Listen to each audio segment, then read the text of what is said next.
Hey, and welcome back to the last lesson in dealing with technical debt, lesson 4. So, in the previous lessons, we've defined exactly what we mean by technical debt, looked at some of the common causes of technical debt,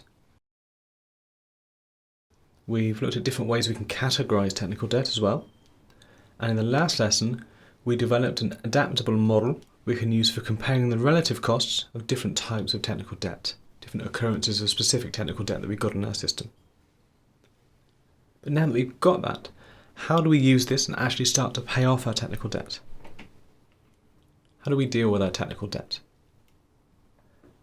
Now, clearly, in most systems, it will be a massive effort to even attempt to track, associate costs with, and fix every single piece of technical debt in one go. I certainly wouldn't recommend that. That would be a very risky thing to even attempt to do. I've seen a few people attempt it though, and I've even seen people create complex plans for refactoring the entire system to a new, supposedly technical debt-free solution, but these plans rarely work. The sheer complexity and amount of work involved in this makes it a very daunting task, and in practice, with real development work having to go on in parallel, it just doesn't happen. And I've seen these big attempts at refactoring whole systems. Pretty much, they leave the system in a worse state than they started with more technical debt than before. You've got these grand new frameworks and ways of doing things that just end up coexisting with the old stuff, and it just becomes really confusing as to which of those two half-finished solutions you should end up working with. Okay, so what do we do then? What I think we need is a strategy to deal with both the existing technical debt and to avoid creating more technical debt of the same kind. And what the strategy involves, it involves using our costing model from the previous lesson to create a prioritised list of technical debt to tackle. So we want to avoid attempting to try and fix everything all at once, and we want to favour improving the system iteratively over time. And once we know what the most important pieces of technical debt are, we can then build this into our ongoing work. So when we fix an issue, when we work on a new feature, if we know that this particular feature or issue touches a particular part of the system that has a high cost associated with the technical debt, then we should probably be fixing that piece of technical debt when we work on that code next. Okay, so how do we work out what our most important technical debt is? So, step 1, list your top 5 defects and support issues. So look at the customer support calls you've got coming in, look at the defect reports that you've got coming in, and take the top 5, take the most commonly reported issues from the past month. Give yourself a time window. Restrict it to that, and look at what the top issues are that month. Then, the second step, list the 5 most important upcoming features. Now with most product roadmaps, there's a degree of uncertainty, so we're not attempting to map out the whole year or anything like that, but just take the 5 most important upcoming features that you're pretty confident are going to be developed. What we then want to do is use our cost model, use our technical debt model that we created in the last lesson. Okay? And only run the technical debt relating to these defects and these issues through the cost model from before. And by using these costings, we can then create a prioritised list of the technical debt to tackle based on what will have the most business benefit. So here the costings are serving their intended purpose. So we're using the relative cost of each in order to create a prioritised list. So not attempting to say it will definitely cost us $500, we will definitely save $500. We're looking at 2 items next to each other, 2 pieces of technical debt. If one's 800, one's 500, clearly the one that comes out as an 800 we should fix first. So as we do work on our system over time, we'll always consider this prioritised list of technical debt.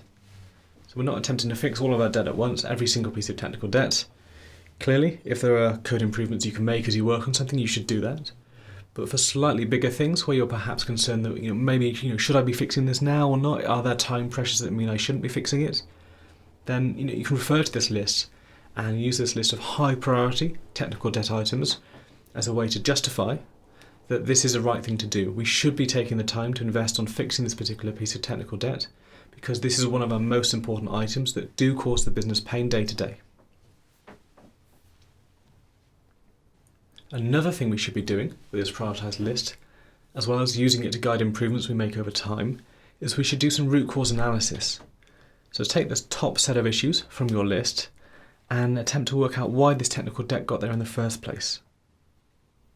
So work out how much of this debt was accidental, work out how much was deliberate, take the specific causes of these pieces of technical debt and improve processes where you need to, improve communication where you need to, find ways to improve team knowledge as needed to minimise the chances of unknowingly introducing this accidental technical debt again.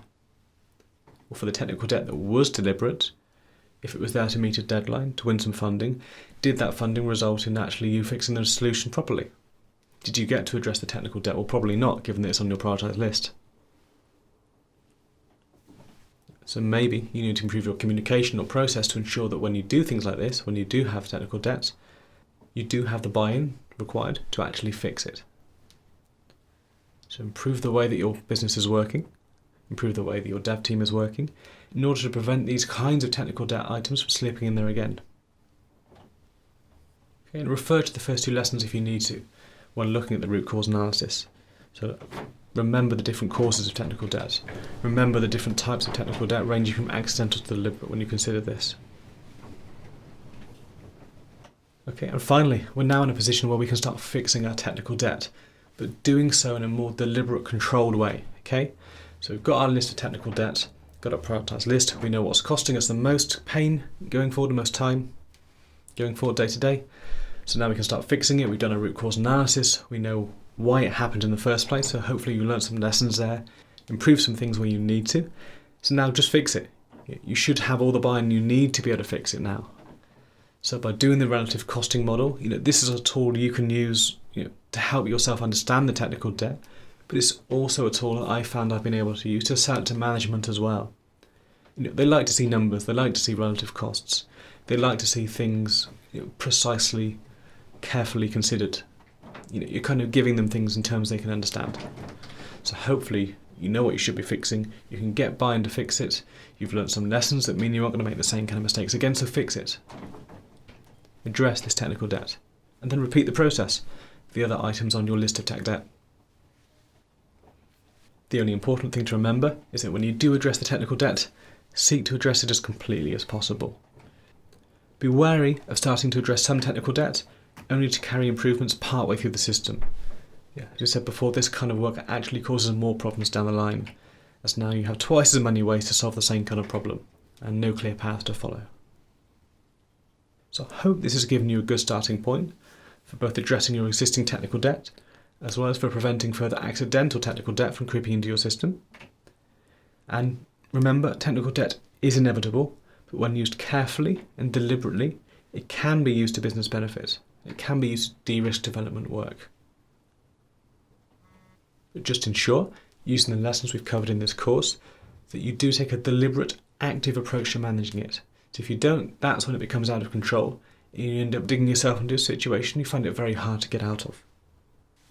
So I'll leave this final lesson with another worksheet you can download, and I want to understand what your prioritised list looks like. Go through the steps we've outlined in the course, work out your prioritised list of technical debts. And I understand if you don't want to share that publicly, that's absolutely fine, but I really would be interested in learning what your technical debt looks like and offering any further advice wherever I can to help you deal with it. So feel free to email me, matt@fluent.software, with anything that you'd like to discuss. That's all for now. Good luck, and I look forward to speaking to you again soon.